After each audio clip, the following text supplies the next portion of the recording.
Hello, everyone. Welcome to Our Kind of Homesteading. We're your hosts, Sherry and Shauna. And today we are chatting about tips and tricks on the homestead. You guys seem to really like these ones, so we thought we'd give you a few more. It's always like hard when you're actually like, you know how when you like you just do things and it's like second nature to you, and you don't actually think that it is anything to write home value, anything to like talk about. Like I 100% know what you mean. It's so hard. 100% so like know what when you you're mean. like trying to think of them, Yes. you're like, oh yeah, but like at the same time, like I'm like, is this valued information? Are we just being idiots? Like, no, I don't know. I think it is valued because obviously, what? Nothing. My computer was just talking to me, but I don't know why. You talking into your back? Kind of, yeah. Okay. I am. Okay, there we go. Anywho, so this first method, I don't think we ever. So I don't use this method. It just doesn't get crazy. It was very cold this winter, as we've talked about. Oh my God, shut the fuck up.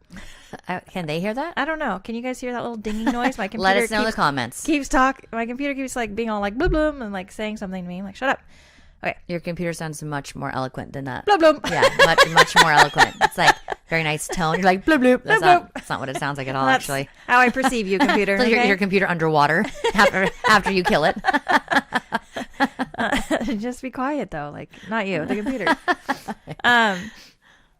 Okay, so the deep litter method for chicken coops, I'm sure chicken people have heard about it. If you haven't, it's really good if you don't have like electricity to your coop and you're trying to keep your coop warm. It is a great way to do that. We don't get like a ton of snow or anything, so I don't really need to use this method, but it is good in if you don't want to put like a heating panel, any kind of heat source in there, like this can work as your heat source, and it does, it insulates pretty well. Yes. So the deep litter method is basically you would put down whatever you're using, like shavings or pine shit, you know what I'm talking about, and whatever you're using as the, I don't have words today. You're gonna have to help me out. I had a lot of them yesterday. Okay. I was very eloquent. I as well do not have words. I'm very sorry. We have to not have words on opposite days. 2 babies every night for the past 3 I was weeks. just thinking was it yesterday? I think it was fucking yesterday, or maybe it was the day before yesterday. Yeah. I was talking to my husband, and I like had all the words, and I was wasted on him. It was wasted, and I was like, I should get in front of the camera right now, and just do start all talking. the videos and all the talking because I was like, I can't agree. even tell you the words I had because obviously I don't know them now. It definitely goes with my Yesterday, cycle though. I was absolutely today, ovulating, like absolutely 100% yeah. ovulating because my husband was more attractive at that time, and so I was like, whatever. And I was like, why when you ovulate you're like just the best version of yourself? So not only do I recognize the best version of me when I ovulate, my husband also recognizes the best version of me. Like your skin's better, you feel fucking good. But it's so funny because he'll even recognize it before I realize what's happening, and then like I'm like, oh, I'm ovulating. You know. I do.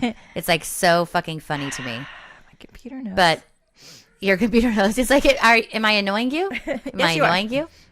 Yeah. So, anyways, our segue back to the deep litter method. I was like, what? You're all what? Tell me more. Okay, so any kind of litter you're using on the bottom of your pen or coop or whatever. Yeah. So instead of cleaning it out, as you would, however, a few months or whatever. Sometimes you'll clean out every month depending on how many chickens you have and how big of a space obviously, you have. It's up to you. It's very, obviously. very depending upon your setup. Right. So instead of doing that, you basically just kind of turn that top layer over and then just put a new layer on top. So you're not taking anything out of the coop, because then the under layer is basically going to naturally decompose with all the chicken shit and everything else. It naturally decomposes. And if you know about compost is a natural heating source. It actually, while it's breaking down, it heats up. And so it provides that heat for your chicken coop, and it actually stays rather warm. They even have like if you are like more of like an off-grid type person, you probably know this too, like they'll put like they'll wrap a hose inside a compost pile, and then they'll attach another hose to that for like showers and stuff, because that water will be hot as it comes out naturally, like no other heating source required. So compost gets very, very warm, and it's supposed to be warm as it breaks down. It needs to get up to like 120 degrees or something when it's ready. Very hot. Yeah, very hot. I believe that's the temperature. It should be like 120 when your compost is ready. I could just be throwing wild numbers out there, so who knows.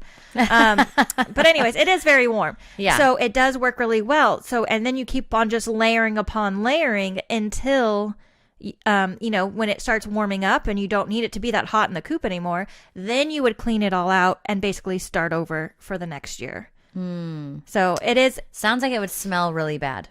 So there are the downsides. So you think that there would be more like, I don't do it because it doesn't get that, my chicken coop doesn't need to be that hot.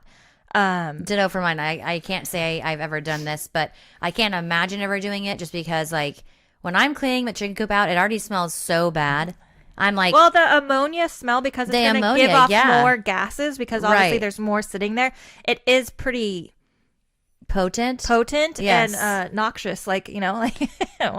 So you have to make sure your coop is very well ventilated for if you're going to do this. It can't just be like a complete enclosed box, like you'll just kill everybody. So put a fan in the window of the chicken coop and blow it towards your neighbors if you really hate them. Like that's funny. Like hopefully your chicken coop is not. It really doesn't like. You're not going to have more mites and things like that. How people suspect, because it's like. I don't know how it decomposes and everything. You don't have more of that. The smell, and then obviously when you go to clean it out, it's going to be a bitch, right? Because you've layered and layered and layered. That's what I'm talking about. I mean, I don't know, but don't get me wrong. I guess it does serve a very good purpose if you are. You got deep snow. You want to keep your chickens warm. You don't want to have to hang up a heat lamp. It disturbs their sleep, disrupts sleep cycles. No, that's a wonderful way. Now, I would never do it just because we don't ever get that cold. We don't get that cold.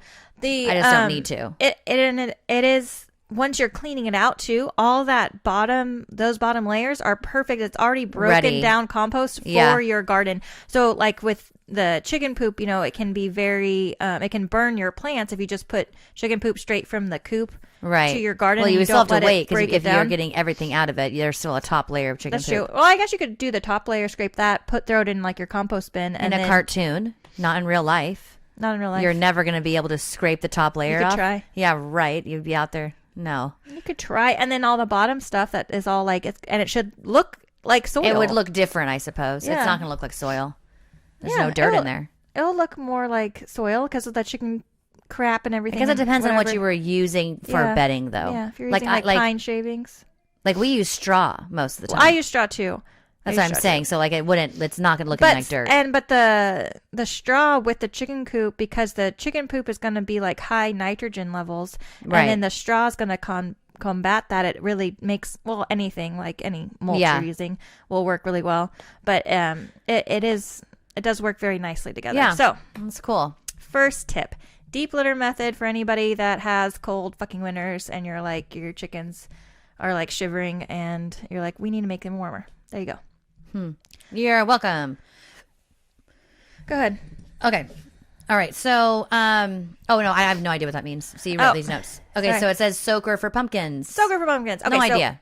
Yeah. Yes, you do. So pumpkins take a lot of water. And most people don't realize how much water they need. And so instead of putting like a little drip, like most people put the little dripper lines in, Yeah. You can, it looks like a hose, like it's a soaker hose, and it comes out of all sides, and you basically wrap it around the mound of where you planted. Okay. And then it's going to get a lot more water, obviously, and you're going to have a better pumpkin yield. So it's just far better than doing a drip line. A drip system, a drip line. Drip line. So do they do the drip line on top of that, or like how do you ensure that each pumpkin on the mound is getting the appropriate amount? So it basically, every pumpkin plant you would wrap a soaker around the bottom of that mound. Oh, okay. These are individual things. I was envisioning like a entire large mound. Well, you could kind of, if you had an entire mound, and then wrap the soaker hose completely around it. That's what I mean. Yeah. Yeah. So I guess it could work either way. Oh, okay. So I hand water my pumpkins, and we have fine pumpkin yields. But pumpkins also, they love to eat. They love the nitrogen. They love all of it. So you really, if you're planting them, I would absolutely put a really thick compost layer in with your pumpkins, and then do like a nice dirt layer, and then kind of, put them in that. I do the lasagna layering for all my plants, and all my plants have been brilliant since I've started that. Like, I absolutely recommend. And I've never done the lasagna layering, but I just use our really good dirt that our goats created for us for the past 25 years, and like the plants do so well in it. Yeah, like they do. I'd be curious if it's like a little bit higher nitrogen. Like if you get more. I don't know. Leafy plants and not enough. Like you probably could get even more fruit. Right. If you did like a layer of straw first, and then you throw down that dirt, and then do the dirt. Yeah, absolutely. And then straw. I would just dirt. Yeah. Yeah. I would just, even if you just a straw and then a whole shit ton of dirt, it will, like, it's not like you have to mix it or anything. Just do straw. And then you put your nice, goat dirt on top, and then you should be golden. Yeah. Very cool. The magic of gardening. Okay. And then next one. So sticks in water. I love our notes. I wrote like frantically. I forgot one on here because I was just thinking about that when we were. Okay, it's fine. I'll just add it in. Okay. So, and this is for if you have large troughs. Okay, or even buckets. Or even buckets. 5-gallon buckets. 5-gallon buckets. Doesn't matter. Anything more than a cup of water. That's very tall. Anything tall, you will. And if you have baby chickens running around, or even if you don't, you will most likely find dead things in the summer, especially when it starts to get hot and they're looking for water. You're going to find lizards and mice and all sorts of things floating at the top of your animals' troughs because they want the water. They try to get in. They can't get out. They fall in and then they fucking can't get out. So if you put sticks that float on the water or that, can go across the entire top, maybe it's, a smidge, submerged just a little bit, or even a stick all the way to the bottom, just going out. Mm-hmm. That little animal that falls in there can grab on, jump out, and then you don't have something dead in your animal's water. It's disgusting. And then obviously that poor thing had to die. So our issue all the time is baby chicks. And unfortunately the sticks are not the best for them because obviously they don't have like 4 fucking arms. Can't crawl onto they like can't a crawl lizard like a lizard or a mouse or anything else. So all we end up doing is I just literally put bricks on the sides of our buckets all the way to the fucking top. That's pretty smart. And I just stack them. The animals don't knock them over. The other reason we don't do sticks is because our goats literally take them out of the water. Goats are assholes. They're assholes. They're like, die, all of you tiny animals. You know what I mean? So they probably take them out while there are things in there. Oh my God. I don't. Watch this. We're going to kill this little thing. I've watched them take these sticks out and you're like, is it bothering you? They're like, yes. And by the way, you're going to turn around and you're going to shit in that water. Yeah. But you can't have a stick in the water. Right. Sure. Like, that's right. Oh my God, I just watch them take it out. You're like, I'm going to put that back in. The other thing I was thinking, because we got one for our dad for his pool, because obviously our dad is very similar to where we get it from. He's super empathetic, especially when it comes to animals. And so he would have little things in his pool and he'd get really upset. So we got him, it's called like a lily pad, but it's not like a legit, like I'm a green lily pad growing from, it's like, it's a little blue or whatever the fuck color it is. Like a floaty thingy that attaches to the side, and then you put something heavy on the side. Yeah. And so things can crawl onto the lily pad, and then it has a little thing they can crawl up and out, and it works beautifully. So I was even thinking those for the larger water troughs. Yeah, I know. Why not? Well, when the water starts to go down, though. Yeah. But still, it would work.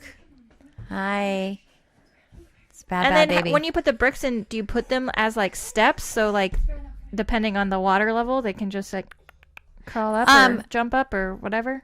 So yes, you can do that for sure. But usually we don't let our waters get down like too low. You know what I mean? So it's like, they can just take out a brick. Yeah. When our water's like this low, I'm like, the water's super low. That's what I'm saying. Like triggered by it. Exactly. That's what I'm saying. Like we don't. It can't be low at all. Yeah. So. Thank you. Oh, okay. She wants to nursey. Here, hand it to me. Hand it to me. Come no, here. You're bad. Come here. So, It's okay. Ow, that was my eyeball. Okay, so the other one I was going to say is, here you go. You can have your Play-Doh back. Is,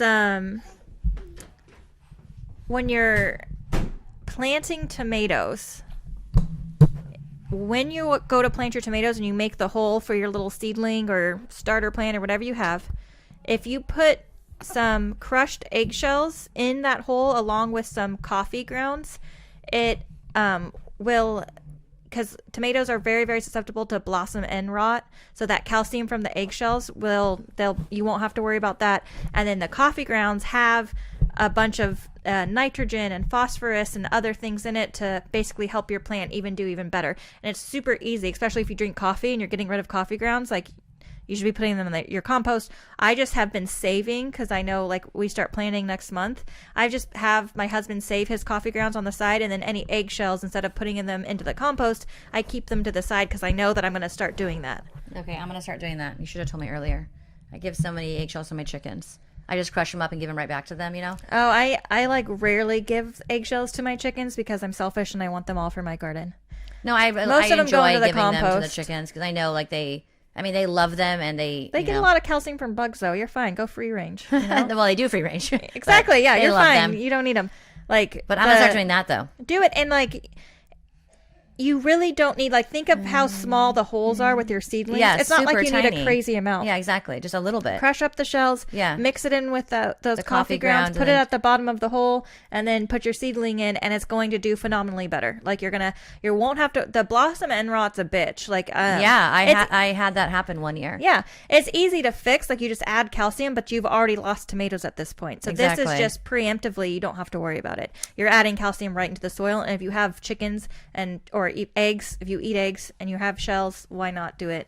If you drink coffee, and even Starbucks, they give their coffee grounds like for free away to gardeners. They usually have them in baskets, like near their little checkout area. They'll be like free coffee grounds. I am constantly picking up coffee grounds, and whenever we go into Starbucks, if I see them, and I'll take all the bags they have. I'm like, can I take all these? I always ask because I feel bad because I'm like, I want to hoard all these coffee grounds because I add all of it into my compost. You can add the coffee grounds directly into your beds. They don't have to break down like a lot of other things do. So there's really no downside. So absolutely grab those at Starbucks. We just had learned that last year. I think that Starbucks did that. And so now, since I've been seeing it all winter long, like I just grab them because they have them. It's not just during gardening season. Right. They just all have year long. Yeah. So cool tips. Yes. Yay. Yes. You can do the next one. Okay, so heirloom seeds? No, cardboard. Oh, cardboard. Okay. Oh, okay. I was like, what does it mean? What does it mean? So we just did this actually. My son did. So he took all, okay, so I don't know about you, but we have a ton of cardboard boxes from whatever the fuck, right? Like everything and anything. Yeah. Amazon packages, whatever, Costco. So cut the cardboard boxes so that you can lay them down flat, and then you can lay them in your garden beds during the fall or wherever you are going to be gardening, and that way you will not have nearly as many weeds. So he did this in our beds, but he didn't have enough boxes supposedly to do it around my pathway. Unfortunately. So our pathways are now like, it's fine. But you can do it anywhere, like anywhere and everywhere that you do not want weeds growing. You just put down the cardboard, and then like you're good to go. And what's cool, and it makes a huge difference because the sunlight cannot hit that ground. What's cool about the cardboard, I much prefer it over that plastic crap that people use. The plastic will break off. Eventually it degrades. It goes into your ground. Yes. I hate the plastic. I hate the plastic too. The cardboard is cool because not a fan of the plastic. If you take off all the tape from those cardboard boxes, it decomposes. You can put cardboard in your compost. Right. I add it as one of my layers when I'm making a new bed into my beds. Just cardboard boxes. Just like obviously broken down. They're not like a whole fucking box in there. But she's mad. Man. But anyways, yeah, super cool, super easy. Yeah. Like we did lay down a whole box, and we'll just pick those up, if that makes sense. Like I'm not planning for it to decompose. Yeah. Like I just pick them up. But the reason I do it is because of the weeds. Like just it's great. Easy going in and trying to hand pick a ton of weeds. Don't worry, I've done it before. When you have a baby. But yeah, this year obviously with this little monster, huh? Are you a monster? She is. She's getting there, huh? Yeah, she is. She's are getting there. Soon we're not going to be able to do this without you being a crazy pants. Okay, so the next tip for you is when you're buying seeds, I know it's always very tempting whenever you see seeds. You're like, at least for me, I'm like, I'm going to buy these. But you should make sure that they're heirloom seeds. Yeah. Certain sites have heirloom seeds available, like Baker Creek is all like heirloom. And other ones obviously will have you can search up heirloom specifics in any seed catalog most of the time. But you okay? My back just hurts really bad. I'm sorry. It's fine. It's because you're a baby? Yeah.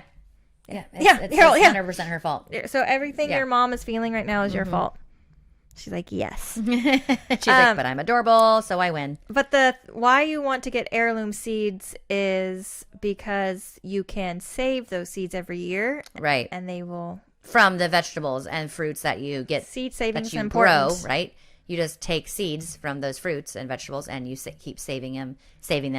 And so you would, realistically or whatever, you would not have to buy seeds is the point. Yeah, that is a great point. It's kind of cool to see. I like reading about the stories of where that heirloom whatever came from. It's kind of cool. It's always like a fun story. Like Mabel from, blah, blah, blah family brought these over, like it's always like some fun story. But my... Shauna loves history. So I do. My toxic trait is though, I'll be like, this is so cool. The story behind this tomato and everything, this heirloom seed, and then I plant it and then people are like, what kind is that? And it's like has this beautiful story. It probably has a super fun name. I'm like, I have no idea. It's a tomato. Nothing. You should try it. It's delicious. Why don't you boop markers? Boop. Yeah. I have tried. No. I fail. It doesn't. Well, what do you mean you fail? Just as you're planting, have your markers there. But and even from like my seedlings right now. Yeah. Like I don't know who's who in the zoo. Yeah. So they're just everywhere. Yeah. I had organized them even like, a little bit. So I was like, okay. And then when it got really cold and we're like, it's too cold in the greenhouse. And so we brought them all inside again.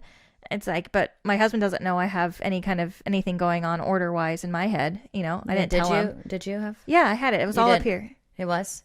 Yeah. Okay. So if they put them on this table the same exact way they had taken them from the greenhouse, it would have been fine. Yeah. Okay. I mean, that's fair. That's fair. But I just don't. I don't know. I like I said, I love the history behind things. But then once I read it, I'm like, done with that. Next, That was very fun. I've forgotten it all. So yeah. But it is kind of cool, and then you can save your seeds, which is a huge part, I think, of if you're going to garden every year. Like, why are you buying a billion seeds every year? Well, because seeds can get expensive. They can. And, I love seeds, though. And I think everyone does. It's like they're like potato chips or something. It's fun to collect them. It is. That's what I'm saying. And you're like, well, I have to have this one, even though you're probably not going to really eat that thing. It's like chickens with their egg colors. Yes. You're like, I got to have these. Yes. I was talking about how Cookie Mom got those copper Morans for me. There was like 6 of them, and my dog, she's a pit bull mastiff. She can't help herself. She's a predator. What do you want? And I told my husband 2 things. Don't let the chickens out yet. They're in a nice area. They're on dirt. Just don't let them out yet. They're not full grown. They're not adults. Not ready. They're not ready. Okay. So that was the first thing. He does let them out. And then the other thing he was not supposed to do, don't let Cookie out. He let Cookie out. And then all of a sudden we hear commotion and I'm like, what the fuck is that noise? I go out there in a matter of like probably less than 2 minutes. My dog murdered like 6 of these, they're juveniles. They weren't babies, but they weren't adults. And I was just like looking at all these dead bodies. One's like still twitching. I'm like staring at my husband like, oh, that's the worst. I'm going to fucking kill you. That's the worst. Why can't you just listen? They weren't ready to come out. And the dog, she's a murderer. She's a murderer. Like, awful. I know. And, obviously I can't be mad at the dog. Like, she's just a fucking dog, right? She's like, these things run and they make squeaky noises, Like, what do you want? Worst farm dog ever. Yeah. She is. Bad Cookie. Yeah. That's sad, though. Yeah. So what do you mean by small fan for seedlings? What I mean is... That's the next one, folks.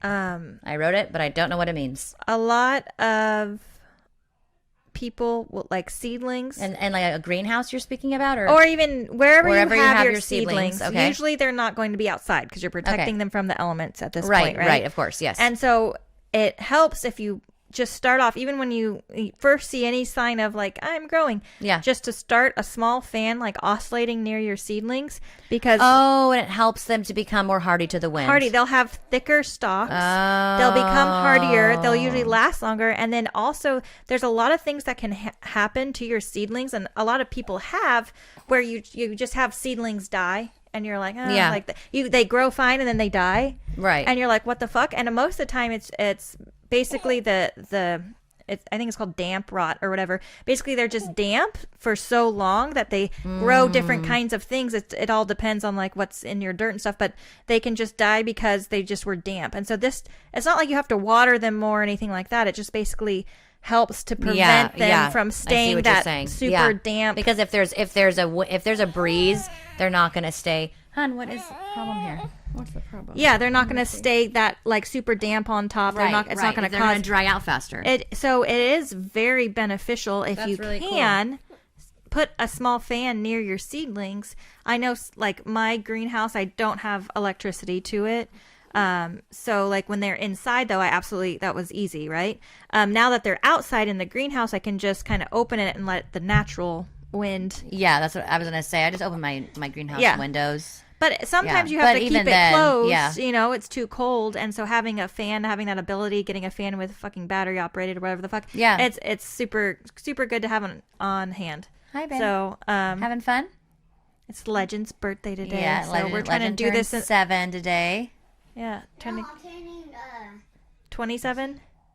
No, I think 94. 94. You look like a 94 you look year old. Great. Yes, You already. Yeah, it's good. You already lost all your teeth. I was 6 yesterday, but now I'm 94. 6 You yesterday. were 6 yesterday, 94 today. Yeah, it makes all sense. adds up. It does. We're almost done, buddy. Though. Okay? Yep, we just have one more thing. Okay. It's been so many years It has been so many years. since I was 6. Yep. Are you playing with Dea? Go outside and go play. We're about ready to leave. Yep. I was just playing forever. I just got inside. Well, Okay, my phone's out there then. Go get a my drink. phone. Or go get a drink. Love you. So Have Grandma make you one. Grandma make you one. Grandma make you one. Ask her to. Say I need Love a you. birthday Shirley Temple. Yep. So the last one on our list for today is using. So this came in handy. Plastic containers. Clear plastic containers. That's our notes. Yeah. So this came in handy last year. So we had a later frost, and I had already planted my zinnias because I just couldn't help myself. And then we were getting a frost, and I didn't want them to die, and so I just took orange juice. Like the plastic my husband buys. What's that orange juice called? Simply. Oh yeah, Simply Orange. That's Simply what Orange. it's called. That's like his favorite orange juice. Ditto. And so we just took those and I cut the bottom off and just put it on top of them, so it was a little greenhouse, portable little greenhouse over. How do they stay though? How do they stay upright? What if something knocks them over? I kind of dug them into the ground a little bit. Oh, okay. That's because they weren't very big. So this works for, and you can do it with milk containers, but it works for any seedling. So if you planted your seedlings too early, because some people are like, oh my God, I planted them too early. Now we're going to get this frost. It would be a bitch if you had like fucking, because I was going to say, I mean, my depending God, on how many you have. Yeah. But if you could at least maybe do your favorites or whatever, and save them. Or even reach out to friends. Like, do you have any milk containers or plastic orange juice containers? Really, any soda containers, like 2-liter soda bottles? Any plastic container would work. container that you just can cut the bottom off of, and you just pop it on top of them, and then they're going to be awesome. safe and happy, and then you won't lose them. Because my zinnias were amazing last year. Amazing. Yeah, that's awesome. Yeah, so it definitely works if you kind of got a head start. You can help yourself. Or even sometimes we plant during Mother's Day, and then randomly you'll be like, it's gonna drop into whatever, we haven't had do that. Like if you do have like a larger area, like you could just get some like greenhouse plastic and put it, like make a little top for it, and it should be sufficient, unless it's like I don't even know, like crazy fucking hurricane, then you might be fucked. But like if it's, I think you're fucked either way for that matter. Right. I don't think it matters. I mean, I probably wouldn't be worrying about my vegetables at that point, right? We're like, the tornado's coming, touche, hurricane. touche. Like, what about my garden? You're like, this little 2-liter bottle will be good, right? Pink. Hopefully you stay. Yeah. No, I don't put think. a rock on top. I don't think that should do it. Yeah, I don't think I'd be worried about my vegetables at that point. I'd be like, oh my God, there's a tornado. It's a hurricane. I don't know. It's different for people that Yeah, we've talked about that. I know. Like, it's not the same. Like people are like, oh my God, how do you live in California with all the fires? I'm just like, you just do. Just do. And then like if a fire happens, you're like, well, we just evacuate. Like that's all it is, right? Yeah. And we kiss our garden goodbye and we say, we wish you good luck. Yeah. Well, I don't even want to, I'm just going to be like, we don't have to, we've never had to evacuate. I was fucking knocking on wood. It's like, why am I saying that out loud? I don't know. I'm an idiot. Yeah. Don't say things out loud. I know. Dumb. Stop. The universe is like, what's that? You're like, no, nothing. I wasn't saying anything. Nothing. Okay. It's been shit. It's shitty. It's shit. I'm doing shitty. So that's you should really, know. really bad. Okay. Okay. It's been horrible. Does that make you happier? Yeah. Okay. Good. We're gonna keep it that way. So there are. Obviously, we've done this several times. So if you want to hear our other tips and tricks episodes, you can go back and find them. Or Sherry can do like a collection. Yeah. Yeah, that's what it's called. It's like a pack. A pack. A pack. It's a pack of them, like a pack of gum. Yeah. In the show notes. Like always, if you guys have any questions or anything, you feel free to get a hold of us through our email. It's ourkindofhomesteading@gmail.com. Careful her fingers. A big shout out to our patrons, our top patrons over on Patreon, are Tegan and Lexi, our mom Tammy, she loves us, and Megan. So we appreciate you guys, and we appreciate all of our patrons. You guys are all amazing. Those are just our top patrons. If you haven't checked out our Patreon, it's super fun. We always have a good time. We're just lots of laughs, and we just want you to feel like you're kind of just hanging out with us. But it is, if you go to patreon.com/porch talks with an S, or you can go to Patreon and just look us up. We are Porch Talk with Our Kind of Homesteading. But yeah, so Yes. Yeah. That's it. We're going to go hang out with Legend since it's his birthday. That's right. And we will talk to you all later. Bye, guys. Goodbye.